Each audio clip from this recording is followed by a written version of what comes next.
እሺ እንግዲህ አሁን የምንገኘው ከዶክተር ብሩክ ጋር አሁንም የኢንፍራሬድ የተለያዩ ኤክስፐሪመንቶች የሚደረጉበት ላብ ውስጥ ነው። ከዚህም በተጨማሪ ደግሞ ዶክተር ብሩክ በቀጥታ የተሳተፈበት የካሲኒ ሚሽን ቅድም ስንነግራቸው የነበረው ስለዚህ ኮምፒውተር ሁሉ ምን እንደሆነና ስለዚህ ማጁል ይነግረናል። እንግዲህ እስቲ ምንድነው ይሄ ላብ ምንድነው የምታደርጉት? አዎ እንግዲህ እዚህ ላብ ውስጥ ከዚህ በፊት ካሲኒ የተባለው ሚሽን ላይ የገጠምነው ትልቅ ኢንስትሩመንት የሱ ሬፕሊካ አለ፣ ግልባጭ ማለት ነው። ብዙ ጊዜ ወደ ጠፈር የምንልከው አንዱ ሆኖ ሳለ ሌላ ደግሞ ኢንጂነሪንግ ሞዴል የሚባል እዚሁ ለራሳችን የምንጠቀምበት የዛኛው ግልባጭ እንሰራለን እና እዛ መንኮራኩሩ ላይ ኢንስትሩመንቱ ችግሮች ከገጠሙት እዚህ ላይ ቴስት እያደረግን እንልካቸዋለን። ኮማንድ ሎድ እናደርጋለን እና እነዚህ ኮምፒውተሮች እዚህ የምታዩቸው ከዚህ ጋር የተገናኙ ናቸው እና ደግሞ ከዛ ሳተርን ከሚዞረው ጋርም ደግሞ የተገናኙ ናቸው። ስለዚህ እዚሁ ቴስት አድርገን ማረሚያ ካስፈለገ ተፈጠረው ችግር ማረሚያ እናበጅና በእነዚህ ኮምፒውተሮች ወደ ጠፈር ላለው ልከን አፕሎድ እናደርገዋለን ማለት ነው። እና ይሄ እዚህ ውስጥ ያለው ኢንስትሩመንት እንደ አጋጣሚ ያው ተሸፍኗል፣ በደንብ ለማየት አይቻልም። ውስጡ ያሉት ኦፕቲክሶቹ መስተዋቶቹ አየር ውስጥ ያለው ሂዩሚዲቲ ስለማይመቻቸው ደረቅ የሆነ አትሞስፌር ስለሚያስፈልጋቸው እዚህ ውስጥ ነው ያሉት። ግን ያው 42 ኪሎ ግራም የሚመዝን ትልቅ ኢንስትሩመንት ነው። ቴሌስኮፕም እዚሁ አለ፣ ኦፕቲክሱ አለ፣ ደግሞ እዚህ ደግሞ እንትኑ ኤሌክትሮኒክሱ አለ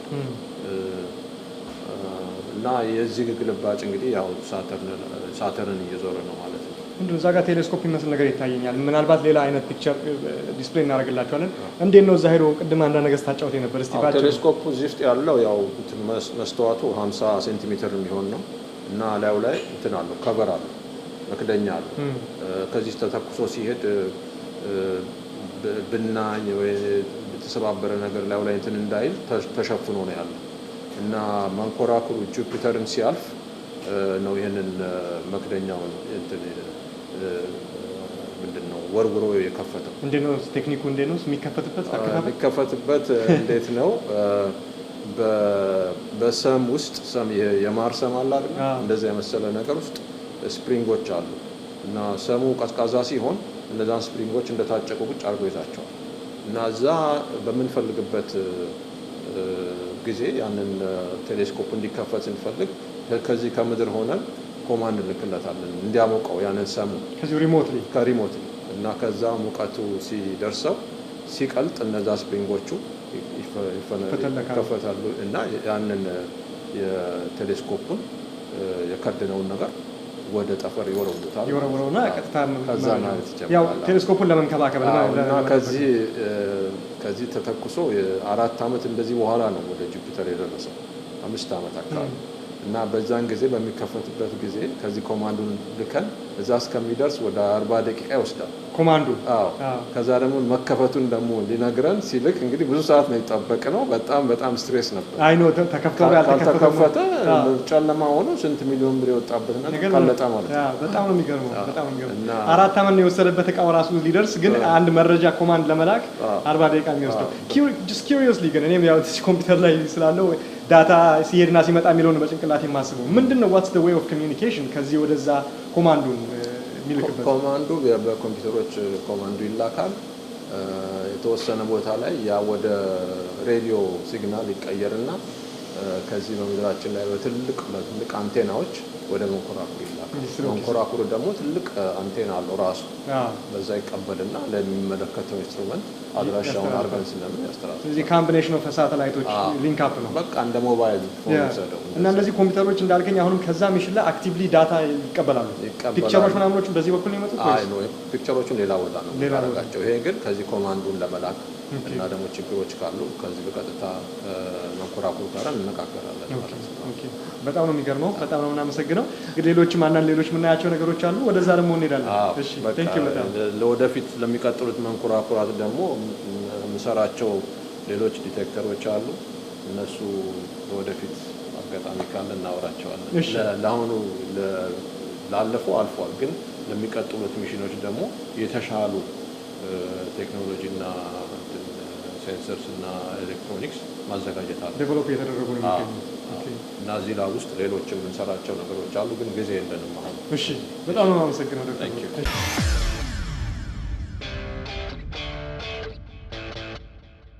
እሺ እንግዲህ አሁን የምንገኘው ተመልካቾቻችን ከዶክተር ብሩክ ጋር አሁንም በጣም ትልልቅ የሆኑ ወደ ስፔስ የሚላኩ መንኮራኩሮች የሚሰሩበት ፋብሪካ ነው የሚያክለው። መቼም ያው ከተሰሩ በኋላ ደግሞ ወደ ሚሽን ከመሄዳቸው በፊት የተለያዩ ኢምፓክት ቴስቶች የሚደረጉበት ነው። እስቲ ንገረን አንዳንዶቹን እጠይቃለሁ። ምንድን ናቸው እነዚህ በሙሉ ምናያቸው? ይሄኛው ለምሳሌ ተርማል ቫክ ይባላል። መንኮራኩሩ እዚህ ውስጥ ወይም ደግሞ ጠቅላላው መንኮራኩር ከሆነ እዛ ትልቁ ነው የሚገባው።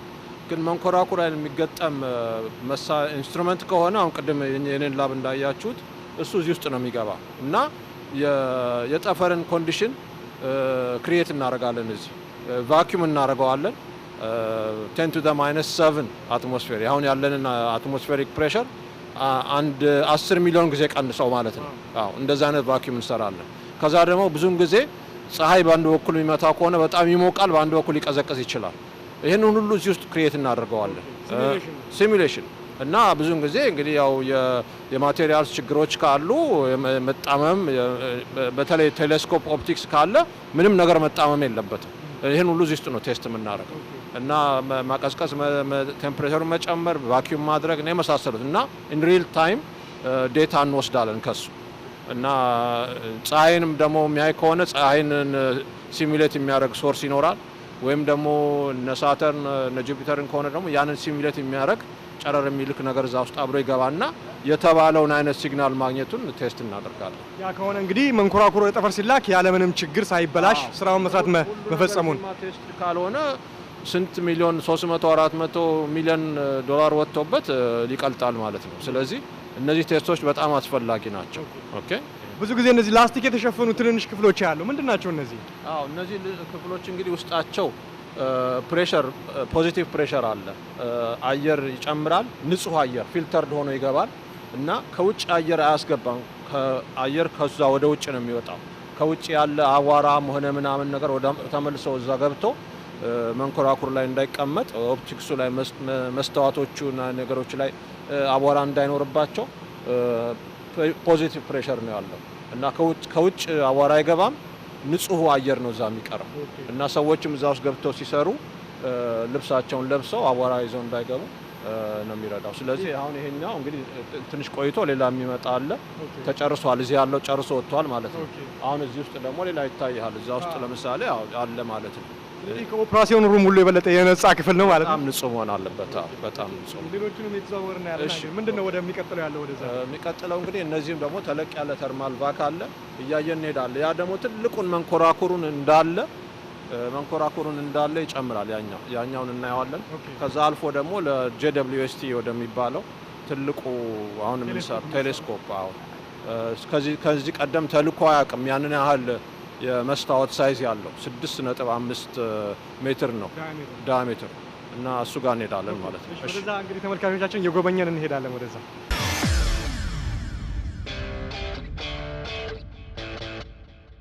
ፀሐይንና ምድራችን መሀል ያለውን ኮኔክሽን በተለይ ማግኔቲክ ፊልዳቸው እንዴት ኢንተራክት እንደሚያደርግ ነው የሚያጠናው ሚሽን። እንግዲህ አሁን እዚህ ውስጥ ይገጣጠማል ማለት ነው። ወይንም ፖርሽኑ እዚህ ይገጣጠማል፣ ሌላም ቦታ ደግሞ ግን በጠቅላላው እንዲህ አይነት ቦታ ነው የሚል። አሁን የምንገኘው እዚሁ ላብ ውስጥ ነው። ትልቅ የሆነ መንኮራኩሮች የሚሰሩበት መገጣጠሚያ ቦታ ወርክሾፕ ውስጥ ነው የምንገኘው። ምንድነው ከኋላ የሚገኘው ትልቅ ነገር ይሄ? አዎ ይሄም እንግዲህ ቅድም እንዳልኩት ይሄ ደግሞ የመንኮራኩሩን እንዳለ ጠቅላላውን ነው እዚህ ውስጥ የምናስገባው። መንኮራኩር ላይ የሚገጠም ኢንስትሩመንት ሳይሆን ጠቅላላውን እዚህ ውስጥ አስገብተን የስፔስን ኮንዲሽን ክሬት ለማድረግ እንችላለን። የፕሬሸር፣ የቴምፕሬቸር ዋት ሃቭ እና ጠቅላላ እዛ ውስጥ ያሉት ኢንስትሩመንቶች በሙሉ መስራትና ለመስራታቸው እዚህ ውስጥ እናያለን ማለት ነው። እና መጀመሪያ ቴስት የሚደረገው ኢንስትሩመንቱ ቅድም ያሳየሁት ለብቻው፣ ከዛ በኋላ ደግሞ ከተገጠመ ወደ ትልቁ መንኮራኩር ላይ ከተገጠመ ወደ በጠቅላላ በሙሉ ደግሞ ቴስት ይሆናሉ እዚህ ውስጥ እና እንደምታዩት በጣም ትልቅ እንትን ነው። ከዚህ በኋላ ሚሽን ሬዲ ነው በቃ የሚባለው። ከዛ በኋላ ሚሽን ሬዲ ነው ማለት ነው። ይሄኛውስ ምንድነው? ይሄን ያው ሲሙሌሽን ነው ብለህ ነግረህናል። ይሄ ከኋላችን ደግሞ ሰዎች ብዙ ስራ ይሰሩ ይታየኛልና ምንድነው ይሄ? አዎ ይሄም እንትን ነው። ይሄም አክቹሊ የሂሊዮ ፊዚክስ ነው፣ ግን ደግሞ ትንሽም እርት ሳይንስ ይሰራል እና ምድራችንና ፀሐይ መሀል ያለውን ኮኔክሽን ነው ይሄ የሚያጠናው። ግን ኦን ሎንግ ተርም ረጅም ጊዜ እንትን ድሮ ትሪያና የሚባል ሚሽን ነበር። አሁን ተቀይሮ ነው አሁን ዲስከቨሪ የተባለ እና ዋናው ነገር ምንድነው? ይሄንን እንትኑን ክፍሉን በምታይበት ጊዜ ቅድም ያልኳችሁ ነው። አየሩ ፖዚቲቭ አየሩ ይታይሃል። ሰዎች ውስጡ እና ጠቅላላ ስፔስ ክራፍት እየተገጠመ ነው ያለው። ኦኬ እና ሪዘልቱ ይሄ ነው የሚሆነው። ይሄ ሚሽን ነው እና ቅድም እንዳልኳችሁ ምድራችንና ፀሐይ መካከል ያለውን ኮኔክሽን ያው እዛ ላይ ታየዋል። የፀሐይ ፍንዳታ ባጋጠመ ቁጥር ፀሐይ ላይ ኤክስፕሎዥንስ አሉ ብዙ ጊዜ እና ያ ምድራችን ላይ ኮሚኒኬሽን ያበላሻል፣ ብዙ ነገር ሀፕን ያደርጋል እና ይሄንን ሊያጠና ነው የሚሄደው ዲስኮቨር። እቺ መንኮራኩር ተመልካቾቻችን እንደምታዩት ከዚህ ከጀርባ የሚታየው ሩም ውስጥ እየተሰራ የሚገኘው መንኮራኩር እንግዲህ በፀሐይና በምድር መሀል ያለውን የሁኔታ የሚያጠና ነው። ካለቀ በኋላ መንኮራኩሩ ይሄን ነው የሚመስለው ማለት ነው። እንግዲህ እዚህ ጋር እንደምታዩት ይሄንን ገጣጥሞ ጨርሶ ለሚሽን መላክ ነው። እንደምታዩት ይሄንን ኢንድ ሪዘልት ነው እየሰሩ የሚገኘው ከውስጥ ያሉት ባለሙያዎች ማለት ነው። ዶክተር ብሩክ እዚህ ጋር ደግሞ የሚታየኝ አንድ ትልቅ ነገር አለ። እንግዲህ አንድ ትልቅ ብረት ነገር ነው የሚታየኝ። ምንድን ነው ይሄ ክፍል? ምን ማረጃ ነው? እንግዲህ ይሄ ክፍል እንግዲህ በእኛ ያኔ ካሲኒ ሚሽን በምናዘጋጅበት ጊዜ ያደረግነው ነው። አሁንም ደግሞ የሚደረግ ነው።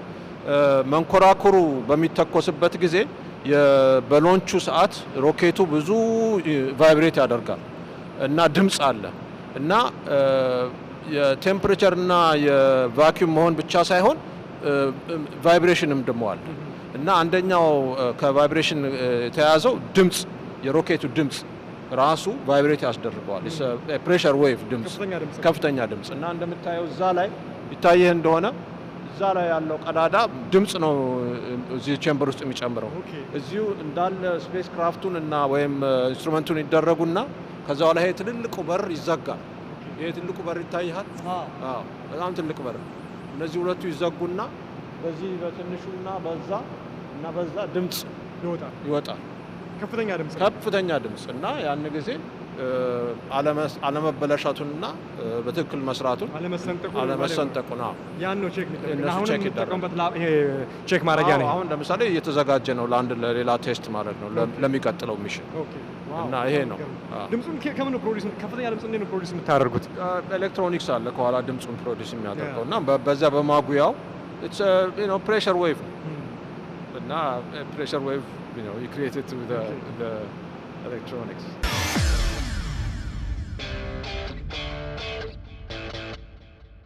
ዶክተር ብሩክ ስለዚህ ነገር ደግሞ አንዳንድ ነገሮች ተነጋግረናል። ይሄ እንግዲህ አሁን በአሁኑ ወቅት በናሳ ውስጥ ያለው ትልቁ ፕሮጀክት ይሄ ነው። ወደ $6 ቢሊዮን የሚያወጣ ነው እና እየተጠናቀቀ ነው ማለት ይቻላል። በ2018 ነው ተተኩሶ የሚሄደው እና ቴሌስኮፕ ነው። ከዚህ በፊት ሀብል የሚባል ቴሌስኮፕ ምድራችን የሚዞር አለ። 20 ዓመት በላይ ነው ከተተኮሰ። እሱ ስራውን ጨርሶ በቃ ሪታየር እያደረገ ነው ማለት ነው እና ያኛው ይሄ ሀብል ያልኩ ዋናው መስተዋቱ 2.4 ሜትር ነው የነበረው ነው። አሁንም ይሄኛው ግን 6.5 ነው የሚሆነው። በጣም ትልቅ ነው። ይህንን ወደ ጠፈር ለመላክ ልዩ አፕሮቾች ያስፈልግ ነበር ከሳይዙ የተነሳ። ይህንን ቴሌስኮፕ ለማዘጋጀት 6 አዳዲስ ኢንቬንሽኖች ተደርገዋል። በፊት ያልነበረ ቴክኖሎጂ ማለት ነው። አንዱም ይህንን ቴሌስኮፕ እንደምታዩት መስተዋቱ አንድ ወጥ ሳይሆን በሄክሳጎኖች ነው የተሰራ እና በኋላ ኮምፒውተሮች ናቸው የሚያስተካክሉትና ልክ አንድ ወጥ እንደሆነ ያድርገውታል እና ሲተኮስ ተጣጥፎ ነው የሚተኮሰው።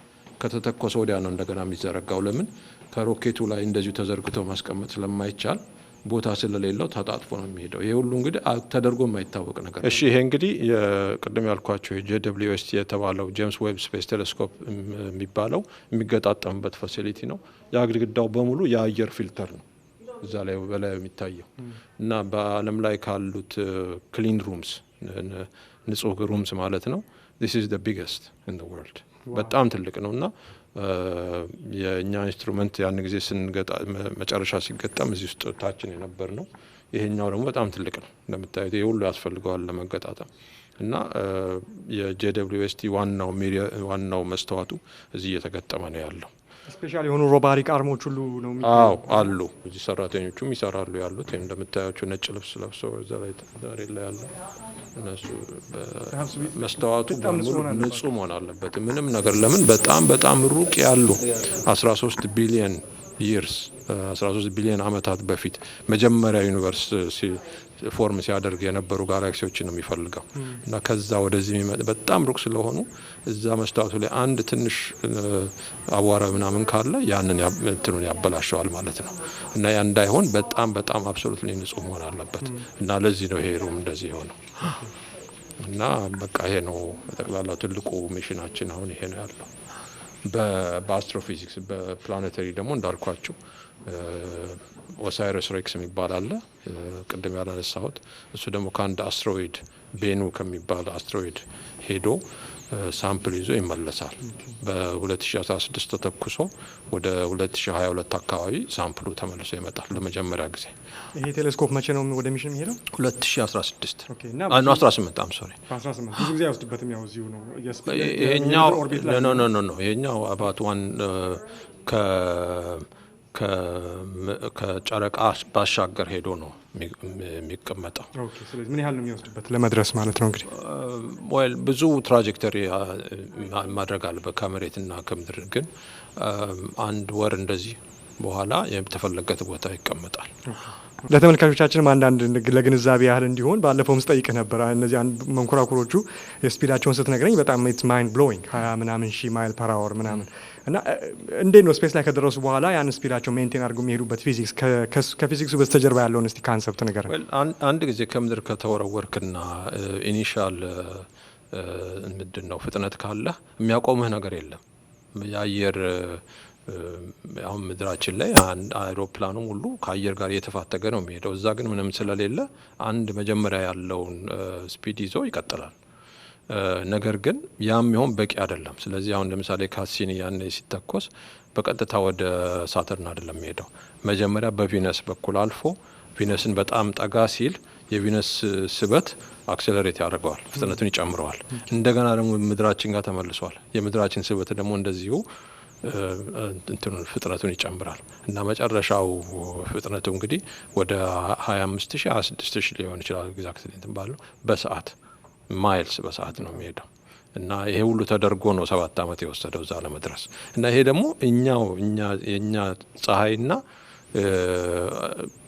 ጎረቤቶች የሆኑ ፕላኔቶች ናቸው እንግዲህ ከዛ አልፎ ሌላ ጋላክሲ ውስጥ ሌላ ፀሐይ እና ሲስተም ውስጥ ብንገባ ምን ያህል ጊዜ እንደሚወስድ ታያዋለህ እና አሁን ይሄ ጄምስ ዌብ ስፔስ ቴሌስኮፕ የሚፈልጋቸው ጋላክሲዎች 13 ቢሊዮን አመት በፊት ፎርም ያደረጉ ናቸው እና ብርሃኑ እኛ ጋር መጥቶ ይሄ ቴሌስኮፕ ጋር ሲደርስ 13 ቢሊዮን አመት ተጉዟል ማለት ነው ኦሬዲ ብርሃኑ በጣም ረጅም ጊዜ ነው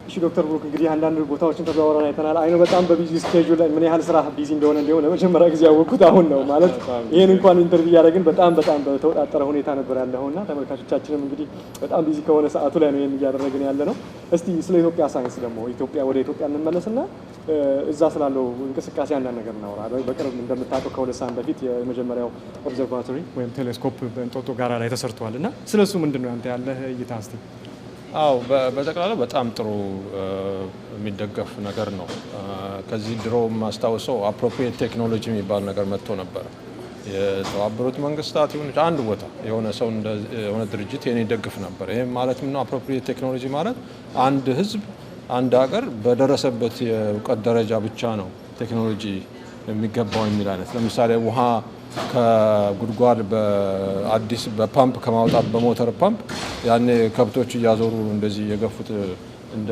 በጭፋ የጨለፈ ውሃ የሚያወጣ ነበር በእንደዛ ከሆነ አንድ ሀገር ሊራመድ አይችልም ስለዚህ አሁን ያለው ሳይንስ ላይ ያለው ትኩረት በጣም አስፈላጊ ነው የተቻለውን ያህል ፍሮንቲየር ጫፍ ያለውን ሳይንስ መማሩ ጥሩ ነው እና በዚህ አንፃር ቴሌስኮፑ ተማሪዎችን ስለ አስትሮኖሚ ስለ ስፔስ ሳይንስ ግንዛቤ ስለሚሰጣቸው በጣም ጥሩ ነገር ነው በእውነቱ ይሄ ቴሌስኮፕ በሌሎችም ዩኒቨርሲቲዎች አካባቢ ይደረግ ቆንጆ ነው እንዴ በጣም ቆንጆም እኮ በኢስት አፍሪካ ትልቁ ቴሌስኮፕ ነው ተብሎ የተነገረው የተዘገበውና አንተስ እንደ ድርሻህ እንደ ሳይንቲስትነትና ኢትዮጵያዊ ምን እንደሆነ ኢትዮጵያ ጋር በተያያዘ ከስፔስ ምርምር ጋር የተያያዘ የምታደርገው ነገር አለ የምትሰጠው ድጋፍ አለ እስከዛሬ እንግዲህ ያደረኩት ምንድነው በኢትዮጵያ በሄድኩበት ቁጥር የዩኒቨርሲቲ የርኩኝ ሌክቸር አደርጋለሁ ስለ ስፔስ ሳይንስ ስለ ካሲኒ እዚህ ስለሚሰራው ነገር ገለጻ እሰጣለሁ እና በጣም ብዙ ሰው ነው የሚመጣው ለመሳተፍ ማለት ለማዳመጥ በጣም ደስ የሚል ነው። በዚህ ነው እንግዲህ ያደረኩት ኮንትሪቢዩሽን ማለት እችላለሁ። እንደምታዩት እዚህ ያለኝ ስኬጁል እና የስራ ሁኔታ በጣም የሚያመች አይደለም እዛ ካለው ጋር በቅርብ ለመስራት ግን በዚህ ፕሮግራም አማካይነት አትሊስት እዛ ለሚመለከቱት ወጣቶች አስተዋጽኦ ያደርጋል ብዬ ገምታለሁ። በጣም ቆንጆ። እንግዲህ በዚሁ በስፔስ ምርምሩና ጥናቱ አቺቭ ለማድረግ ነው የፈልጉት ተምረውም በፕሮፌሽን ደረጃም ለሚሞክሩና ጥረት ለሚያደርጉ ወጣቶች ሳይንስ ለሚወዱ ምንድን ነው የምትመክራቸው? ምን አይነት ምክር ነው የምትሰጣቸው? አዎ እንግዲህ ዋናው ትምህርት በጣም አስፈላጊ እንደሆነ እና ደግሞ የሃይ ስኩል እና የባችለርስ ብቻ ሳይሆን ከዛም በላይ እስከ ፒኤችዲ ድረስ መግፋት ከቻሉ በጣም ጥሩ እንደሆነ ነው እና ኢትዮጵያን ከሌላው ዓለም ላይ በሳይንስም ሆነ በቴክኖሎጂ እነሱ በደረሱበት ደረጃ ያለ እውቀት ያለው ሰው ያስፈልጋል ሀገሪቱ እንድትበለጽግና እንድትራመድ ከተፈለገ እና እነዚህ ጫፍ ድረስ የሚማሩት ወጣቶች አስፈላጊ እንደሆኑ እና እስከዛ ድረስ መትካት እንዳለባቸው ነው እኔ የማመለክተው። በተረፈ ደግሞ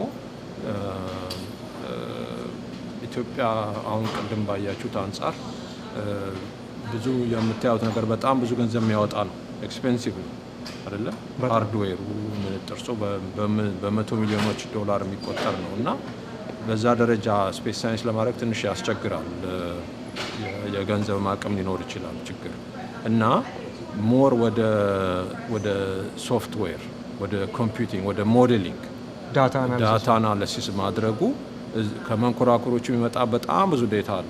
ያንን ተራራ የሚያክል ዴታ ሁሉ አናላይዝ ማድረግና ከዛ ውስጥ ንጥረ ነገሩን ማውጣት ለዓለም ሁሉ ክፍት የሆነ ነገር ስለሆነ በዛ ላይ መሳተፉ ለኢትዮጵያ አሁን ባለው ደረጃ በዛ በኩል ኢንቨስት ማድረጉ የሚሻል ይመስላል። ከዛ ወደ ሃርድዌሩ መሄድ ይቻላል። ባለፈው ያጫወትከኝ ነገር ነበር ሚኒ ሳተላይት ብለህ እና የኢትዮጵያ ዩኒቨርሲቲ ተማሪዎች በቅርቡ ላውንች ሊደረግ የሚችሉ አይነት ሳተላይቶች ምንድን ናቸው? እነሱ ኪዩብ ሳትስ የሚባሉ ወይም ስሞል ሳት የሚባሉ ናቸው እና የኢትዮጵያ ኢንስቲትዩት ኦፍ ቴክኖሎጂ ፋክልቲ ኦፍ ቴክኖሎጂ የሚባለው ይመስለኛል ተወዳድረው አሸንፈው ትንሽ ኪዩብሳት አነስተኛ በቃ እንዴት ነው 10 ሴንቲሜትር ኪዩብ የምታክል ነገር ማለት ነው። በዛ ውስጥ ኮምፓክትድ የሆነች ትንሽ ሳተላይት ትላካለች ወደ ስፔስ የሆነ ፕሮግራም አለ ኪዩቢ 50 የሚባል በአውት ኦፍ ኢንግላንድ እና በዛ ሎንች ለማድረግ አሸንፈዋል። እንግዲህ አሁን ዛሬ የት ደረጃ እንዳለ አላውቅም፣ ግን እሱ በራሱ በጣም ደስ የሚል ነው። እኔ እሱን ሳነብ ራሴ በጣም ነው ደስ ያለኝ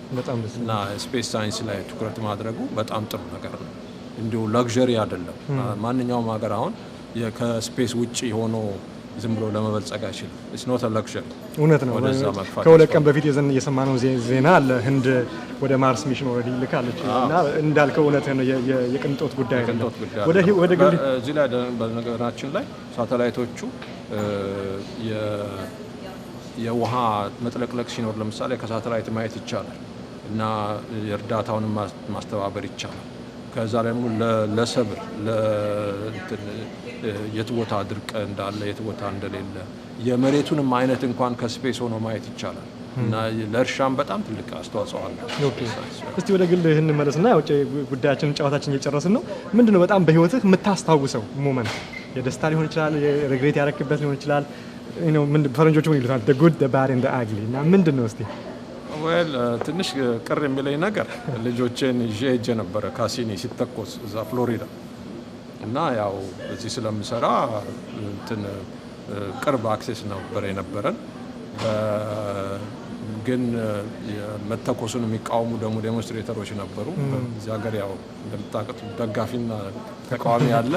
ኤኒዌይ ራቅ ብለን እንድንሆን ተደረገ እና በ10 ሰዓት ከሌሊቱ ነበር የሚተኮሱ ከጠዋት ፎር ኢን ዘ ሞርኒንግ ከሌሊቱ እና ልጆችን ይዤ እዛ ጨለማ ውስጥ ሄደን ከብዙ ሰው ጋር ቆመን ሳለ ከመተኮሱ 1 ሰዓት ሲቀረው አቆሙ ካውንት ዳውን እና አየር ጠባዩ ሰማይ ላይ አትሞስፌሩ ላይ ልክ ስላልሆነ ተብሎ ካንስል ተደረገ እና ከዛን ጊዜ ቤታችን ተመለስንና ከባለቤቴ ጋራ ሆቴል ነበርን ተነጋገርንና እነዚህ ልጆች ትምህርታቸውን ሊስተናገሩ ስለሚችል መቼ እንደገና የሚተኮሱት እንደሆነ ስለማናቅ ተመልሳቸው ሄዱ በሚል ተስማማን። ተነስተው ሄዱ።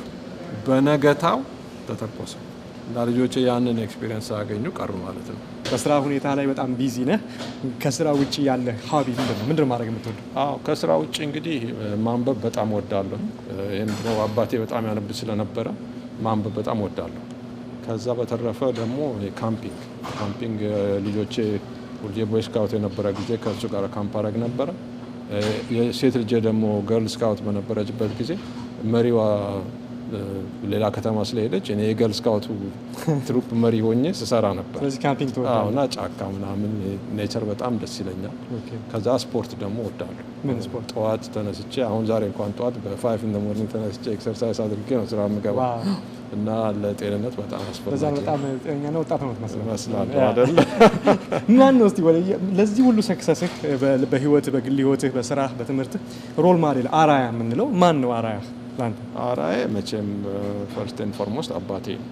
አባትና እናቴ በጣም ወንደርፉል የሆኑ ወላጆች ነበሩ። ለእኛ ትምህርት በጣም ጥሩ ትኩረትን የሰጡ እንዳልኳቸው በትንሽ ደሞዝ ማለት በትንሽ ቱዊሽን የተከፈለ 6 ልጆች ያስተማሩ ናቸው። ሁሉም ደግሞ ኮሌጅ ሄደዋል እና እኔ ትልቁ አራያ እነሱ ናቸው። ከዛ በተረፈ ታላቅ ወንድማችን ደግሞ በጣም ትምህርት ይወድ ነበር። እሱ ራሱ አራያ ነው። በተረፈ ግን እዚያ ባልደረቦች የነበሩት ሃርቪ ሞዝሊ የሚባል የታወቀ ሳይንቲስት አለ እዚህ እነ ጆን ማደር፣ እነዚህ ሁሉ ለእኔ አራያ ናቸው። ስለዚህ እንግዲህ ያው የሳይንስ ሾው ነው፣ አንተ ደግሞ የሳይንስ ባለሙያ ቁንጮ ነህ እና ስለዚህ የኢቢኤስ የቴክኖሎጂ ሾው ምን ትላለህ? እስቲ አንተ ወይ ምን መሻሻል አለበት ብለህ ታስባለህ? ቴክኖሎጂ ሾው በጣም ጥሩ ነው፣ አስፈላጊ ነው። በእውነቱ አንዳንድ ሾውን ያየሁት ኢንተርኔት ላይ በጣም ደስ ይላል እና ከሶሻል ጉዳዮችና ከፖለቲካ ደግሞ ሌላ ቴክኖሎጂ መኖሩ በጣም በተፋጠነ ኢቮልቭ የሚያደርግ ነገር ስለሆነ አስፈላጊ ነው። በጣም ጥሩ ነው። ሌላ ደግሞ ትንሽ ወደ ሳይንስ ደግሞ ከቴክኖሎጂ ውጭ ደግሞ በሳይንስ በኩል ብዙ ግንኙነቶች በሜዲካል ፊልድ ብዙ አዳዲስ ነገሮች ስላሉ ለእነሱም ደግሞ ትኩረት ቢሰጥ ፕሮግራሙ አንድ የቴክኖሎጂ አንዳንድ የሳይንስ ቢሆን ደግሞ ጥሩ ይመስላል። በጣም ቆንጆ አስተያየት ነው። በመጨረሻ ክፍት ጥያቄ ለሁሉም እንግዶች የምጠይቀው ጥያቄ ነው። ሁሌ የምትፈልገውን ነገር ማለት የምትፈልገው መልእክት ካለ ይህን እድል ሰጥህና ዝግጅታችንን እንጨርሳለን። በቃ በጠቅላላ በሀገሪቱ ውስጥ ያለው ለውጥ በኢኮኖሚ በኢንፍራስትራክቸር አንጻር በጣም ደስ ነው የሚለው። በተረፈ ግን በወጣቶችን በሚመለከት እንዳልኩት ቅድም በውድድር ትምህርቱ ላይ ደግሞ ውድድር እንዲጨመርበት አይኖ ትንሽ ልጆቹን ፕሬሸር ማድረግ ይሆናል። ግን የኬሚስትሪ፣ የፊዚክስ፣ የማቴማቲክስ ኦሊምፒያድስ የሚባሉ አሉ በዓለም ደረጃ የሚደረጉ ውድድሮች እና አበበ ቢቂላ ሮጦ አሸንፎ ኢትዮጵያ ደግሞ ብዙ በተወዳዳሪ እንዳፈራችው በኢትዮጵያዊ በፊዚክስ ወይም በኬሚስትሪ በማት እንደዚህ ቢያሸንፍ ለሌሎች ደግሞ በጣም ትልቅ ምሳሌ ይሆናል እና እነዚህ ነገሮች ልጆቹ እንክብካቤና ኮቺንግ ያስፈልጋቸዋል። ነገር ግን በዛ በኩል እንዲሳተፉ ማድረጉ ጥሩ ይመስለኛል። በጣም ያሳድገዋል፣ ሌቭሉን ከፍ ያደርገዋል። ውድድርን የመሰለ ነገር የለም። በጣም ቆንጆ ምክር ነው። ሆፕፉሊ ሰዎች ይሰማሉ። ፈቃደኛ ሆነ ከዚህ በጣም ከተጣበበ ጊዜ ላይ እንግዲህ እንግዳ ሆነ ለመቅረብ ፈቃደኛ ስለሆንክ ዶክተር ቡክ አመሰግናለሁ። እርግጠኛ ነኝ ወደፊት ደግሞ ሌላ ሰፋ ያለ እድል እንደምናገኝ ተመልካቾች ስም እጅ ያደርገን መልካም ጊዜ።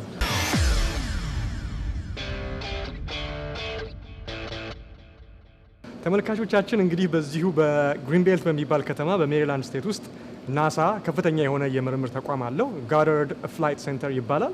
በጣም ብዙ መንኮራኩሮች የሚሰሩት ሙከራ የሚደረግባቸው በአጠቃላይ ሰፊ የሆነው ሚሽን የሚካሄደው በዚህ ውስጥ ነው። ከዶክተር ብሩክ ላቀው ጋር እንግዲህ ቃለ መጠይቅ አድርገናል። አንዳንድ ላቦቹንና ወርክሾፖችን እየወሰደ አሳይቶናል። እንደነገረን ከሆነ አሁን ያየናቸው ነገሮች 10%ም አይሆኑም ማለት በይሄ ሚሽን ወይም ይሄ ፋሲሊቲ ከሚያደርጋቸው የምርምርና የሪሰርች ስራዎች 10% ያህልም እንኳን አይሆንም። በጣም ትንሹን ያየ ነው ማለት ነው። ቅድም እንዳለን 10,000 ሰው ነው እዚህ ግቢ ውስጥ የሚሰራው። ቢልዲንጎቹ ወደ 40 እና ወደ 50 ያህል ቢልዲንጎች ናቸው ያሉት። እኛ ያየናቸው 2 ቢልዲንጎች ናቸው እና በጣም ብዙ ነገር ነው የሚደረገው። እሱም ብዙ የሚሰራቸው ነገሮች አሉ። የተወሰኑትን ያስዳሰሰን። በጣም ቢዚ ነበር። ኢቭን በመሀል ኢንተርቪው እያደረግንም የሚቲንጎቹ ነገሮች በጣም ብዙ ነገሮች ይመልስ ነበርና ግን በእንደዚህም በተጣደፈ ሁኔታም ሆኖ አንዳንድ ነገሮች እንደተማራችሁ አንዳንድ ተጨባጭ ነገሮችን እንዳገኛችሁ ናሳ ምን እንደሚሰራ እንዲሁም ደግሞ ኢትዮጵያዊ የሆነ የኛው ሰው ምን ያህል ነገር እዚህ ውስጥ ኢምፓክት እያደረገ እና እየሰራ እንዳለ ለመረዳት እንደሞከራችሁ ተስፋ አደርጋለሁኝ። እንግዲህ የሲዝን 3 መቋጫ የሚሆነው የዛሬው ፕሮግራም ነው።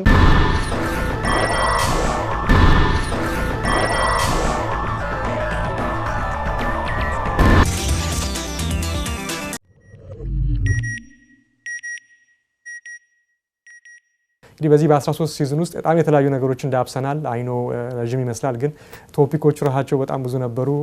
አዊሽ ብዙ ጊዜ ኖሮ በጣም እነሱ ራሳቸው እንደገና ተደግመው ሌላ ሲዝን ሁሉ ይወጣቸዋል። አንዳንዶቹን ያው ሪቫይዝ እያደረግን በአጫጭሩ ነው ለመዳሰስ የሞከር ነው። የተለያዩ የኢትዮጵያውያን እንግዶችን ያቀረብኩበትም ሲዝን ነበረ። እንደ ዶክተር ዮናስ አይነት የሮቦቲክ ሳይንቲስት ገና ሲዝን በተጀመረ በሁለተኛው ወቅት ላይ በሁለተኛው ሾው ላይ አቅርቤ ያለሁኝ። እንዲሁም ደግሞ ቶማስ ዴባስ የተሰኘ የኢትዮጵያ አሜሪካዊ በስቴት ዲፓርትመንት ውስጥ በከፍተኛ ስልጣን ላይ የሚሰራና አይቲን በአፍሪካ ውስጥ ለማሳደግ የሚንቀሳቀስ የአሜሪካ የስቴት ዲፓርትመንት ሴክሽን በምክትል ኃላፊነት የሚመራ ኢትዮጵያዊ ወጣት ኢትዮጵያዊ ነው። እሱንም አቅርቤው ነበር። ያለውን ወቅታዊ ሁኔታ ከኢትዮጵያና በአፍሪካ ውስጥ የሚካሄዱትን ነገሮች እንዳጫወተን ትዝ ይላችኋል።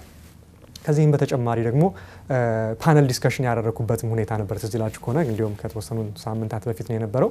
በኢትዮጵያ ውስጥ ያለውን ወቅታዊ የሆነ የአይሲቲ ሁኔታ ኮንዲሽን 4 ከሚያህሉ የስራ ባልደረቦቼ ጋር ሆነን በጣም ብዙ አዳዲስ ሀሳቦችን የሚሰጥ ፈርቀዳጅ የሆነ አይነት ንግግር ነው። ያ ዲስከሽን ደግሞ እንዲቀጥል እንፈልጋለን። እንግዲህ ሆፕፉሊ በሚቀጥሉት ፕሮግራሞቼና ሲዝኖቼ ካንቨርሴሽኑ እንዲቀጥል በጣም ወደ አንድ ደረጃ እስከሚደረስ ድረስ ለማድረግ ነው እንግዲህ ሁኔታው የሚሆነው። ከዚህም በተጨማሪ የተለያዩ አዳዲስ የሆኑ ቴክኖሎጂዎችን ስለ ሃይድሮ ኤሌክትሪክ ፓወር እንዴት እንደሚሰራ እንዴት ኃይል እንደሚያመነጭ ዳሰሳ አድርጌላችሁ ነበረ። እንዲሁም ደግሞ ፉድ ቴክኖሎጂ በጣም ብዙዎች የወደዱት ፕሮግራም ነው። የምግብ ቴክኖሎጂ ከምግብ ጋር የተያዙ ቴክኖሎጂዎችን የሚያሳይ ፕሮግራምን ያሳየሁበትም ሁኔታ ነበረ። ከዚህም በተጨማሪ በቦይንግ የሚሊቴሪ ተቋም ሄደን በዛ የሚመረቱ የተዋጊ ሄሊካፕተሮችን ተዋጊ ጀቶችን እንዲሁም ደግሞ በሳተላይትና በስፔስ ዙሪያ ቦይንግ የሚያመርታቸውን ነገሮች ያስዳሰስኩበትም ፕሮግራም ደግሞ ነበረ። ከዚህም በተጨማሪ ደግሞ በአዳዲስ ዜናዎች በሚወጡ ጊዜ በተለይ በዚሁ በዌስተርን ያሉትን አዳዲስ ሪሊዝ ፕሮዳክቶች የተለቀቁትን ሪቪው የሰጠሁበትም ሁኔታ ነበር ያለው። የጋላክሲ የሳምሰንግ ሰሪት የሆነው የጋላክሲ ኖት 3 ሲወጣ እንዲሁም ከሱ ጋር በተያያዙ የስማርት ዋች ሲወጣና በጣም የተለያዩ አዳዲስ ቴክኖሎጂዎች ሲወጡ እሱንም ዳሰሳ አድርጌ ያለሁኝ። ከዚህም በተጨማሪ አይፎን 5s በወጣ ጊዜ እሱንም ሪቪው ሰጥቻለሁኝ። ከዚያም በኋላ በቅርቡ ደግሞ አዳዲስ የወጡ ታብሌቶችን ለእያንዳንዳቸው በአጭር መልኩም ቢሆን ሪቪው የሰጠሁበትና ሌሎች እንደዚሁ ከቴክኖሎጂ ጋር የተያዙ አዳዲስ ኤሌክትሮኒክሶች በሚወጡበት ጊዜ እነሱን በሙሉ ዳሰሳ ያደረኩበት ሁኔታ ነበር። እንግዲህ በዚህ ሲዝን ውስጥ የነበረው በጣም ብዙ ቶፒኮች ናቸው የነበሩት። እንዲሁም ደግሞ ከ2 ሳምንት በፊት እና ከ1 ሳምንት በፊት የኢትዮጵያ ውስጥ እየተካሄደ ያለ በግሪን ቴክኖሎጂ ወይም ደግሞ ሪኒዌብል ኢነርጂ በዚያ ዙሪያ እየተካሄደ ያለውን እንቅስቃሴና እንዲሁም ደግሞ ዊንድ ተርባይን የዊንድ ፋርም ዊንድ ኤሌክትሪክ ማመንጫ እንዴት እንደሚሰራ እንዲሁም ደግሞ ኢትዮጵያ በቅርቡ ልትሰራ ያሰበችው የጂኦተርማል ፓወር ፕላንት እንዴት አድርጎ ቴክኒካል ባክግራውንዱ እንዴት አድርጎ ኤሌክትሪክ ማመንጨት እንደሚችል እንደዚሁም ኢትዮጵያ እንዳልኳችሁ ተካሂዶ የተመረቆ የተከፈተውን የዊንድ ኤሌክትሪክ ማመንጫ ቦታ ዳሽሴ እንዲሁም ደግሞ ያ እንዴት አድርጎ ኤሌክትሪክ እንደሚያመነጭ ቴክኒኩን እና ባክግራውንዱን የሰጠሁበት ሁኔታ ነበር የሚገኘው። ከዚህም በተጨማሪ ኢትዮጵያ ውስጥ በስፔሱ አቅጣጫ በስፔስ ሪሰርች አቅጣጫ ያለውን እንቅስቃሴ የዳሰስኩበትም ሁኔታ ነበር ያለው። እንዲሁም እንደምታውቁት በእንጦጦ ውስጥ በእንጦጦ ጋራ ላይ ትልቅ የሆነ የቴሌስኮፕ ተሰርቶ ስራውን ጀምረዋል። እሱንም የዳሰስኩበት ሁኔታ ነበር የሚገኘው። እንግዲህ ይህ ሲዝን የሶስተኛው ሲዝን በተቻለ መጠን የተውጣጣ እንዲሆን ሁሉንም ያካተተ እንዲሆን የዌስተርን የሆነውን የሚወጡ ጋጀቶችና ኤሌክትሪክ ዲቫይሶችን ብቻ መቃኘት ሳይሆን ነገር ግን ከሀገራችን ጋር በጣም የተያያዘ እንዲሆን ለዛ ነው ውጤታማ የሆኑ ኢትዮጵያውያን አሜሪካኖችን ኢንተርቪው ያደረኩት እንግዲህ 3 እንግዶችን። ከዚያም በተጨማሪ ደግሞ ኢትዮጵያ ላይ እየተካሄደ ያሉ ነገሮችን ከሳይንሱና ቴክኖሎጂ አንጻር እነሱንም ለመዳሰስ ነው የሞከርኩት። ከዚህም በተጨማሪ እንዳልኳችሁ ያንን የመድረክ ውይይት ያደረኩት ቀጥታ ኢትዮጵያን በተመለከተ በአይቲው ዙሪያ የሆነ ያለውን ነገር ማወቅ ስላለበትና ወደሚቀጥለው ሌቭል መሄድ ስላለበት ነው። ስለዚህ በተቻለ መጠን ሁሉንም አቀናብሬ እዚህም ያለው እንዳያመልጣችሁ ኢትዮጵያ ያለውን ነገር ግንዛቤ እንዲኖረን ለማድረግ ነው የሞከርኩት። እንግዲህ ይኸው የቴክቶክ ዊሳልመን በኢቢኤስ ይቀጥላል። አዲስ ሲዝን ይዞላችሁ ይመጣል። ሆፕፉሊ በጣም በተሻለ በተጠናከረ ሁኔታ እና አዳዲስ ነገሮችን ይዞ እንደሚመጣ ተስፋ አደርጋለሁኝ። ያው ረፍት ወስጄ ነው መለሰው። በዚህ ጊዜ ግን የእናንተ አስተያየትና ድጋፍ በጣም ወሳኝነት አለው። አዲስ ነገር ለማምጣት እናንተ የምትፈልጉትን ነገርና ምን ቢቀርብ ጥሩ ነው ለኢትዮጵያውያን ኦዲየንስ ኢትዮጵያ ላለችበት ሁኔታ ምን አይነት ነገር ቢቀርብ ጥሩ ነው የሚለውን የእናንተ አስተያየት በጣም ወሳኝነት ስላለው አሁንም ኦፍ በመሆንበት ጊዜ በረፍቴ መሀል ላይ ብትጽፉልኝ ከኔ ጋር ኢንተራክት ብታደርጉ በፌስቡክ፣ በኢሜይል፣ በትዊተር አዳዲስ ሀሳቦችን ብትሰጡኝና ስላለፈው ሲዝንም እየተሰማችሁ ነው ጥሩ ነገር ብቻ መናገር የለባችሁም ክሪቲክ የምታደርጉበት የምትተቹበትም ነገር ካለ በጣም ደስ ይለኛል፣ እቀበላለሁኝ። በዚያ ላይ ተነስቼ ነው እንግዲህ ማሻሻል የምችለው። እንግዲህ አሁንም እንዳልኳችሁ ደግሜ የምነግራችሁ በሶሻል ሚዲያ አክቲቭ ነኝ። በፌስቡክ ታገኛላችሁ፣ በአድራሻ ተጽፏል በዚሁ ስክሪን ላይ። በትዊተር ላይ ፋሎ ብታደረጉኝ ትዊት ማድረጋቸውን ነገሮች ወቅታዊ ነገሮች ማግኘት ትችላላችሁ። በፌስቡክ ላይ ደግሞ ይሄ ረፍት ጥሩ አጋጣሚ ይሆናችኋል። ያለፏችሁ ኤፒሶዶች ቢኖሩ ከሲዝን 1 ጀምሮ ማለት ነው ሄዳችሁ በኦፊሻል የዩቲዩብ ቻኔል ላይ ብትሄዱ ሁሉንም ቪዲዮዎች እዛ ላይ ማግኘት ትችላላችሁ። እንግዲህ በኢሜይልም ጻፉልኝ። ዌብሳይትም አለኝ ኦፍ ሲዝን ሲሆን ብሎግም እጽፋለሁኝ። ስለዚህ ዌብሳይቴ ላይ ሄዳችሁ ስክሪን ላይ የተጻፈው አድራሻዬ ነው። በዚያም ሄዳችሁ ዌብሳይቴን ብትጎበኙ አዳዲስ ብሎጎችን በዛ ላይ ማግኘት ትችላላችሁ። እንግዲህ ሳምንት እስከማገኛችሁ አይደለም የምለው በአዲሱ ሲዝን በሲዝን 4 በአዲስ ፕሮግራም እስከማገኛችሁ መልካም ጤንነት መልካም የሆነ ቆይታ እመኝላችኋለሁ። ቸር ሰንብቱ። በድጋሚ አያችኋለሁ። ፕሮግራሙ አዘጋጅና አቅራቢ የእናንተው ሰለሞን ሙልጌታ ካሳ ነኝ። ቸር ቆይታ።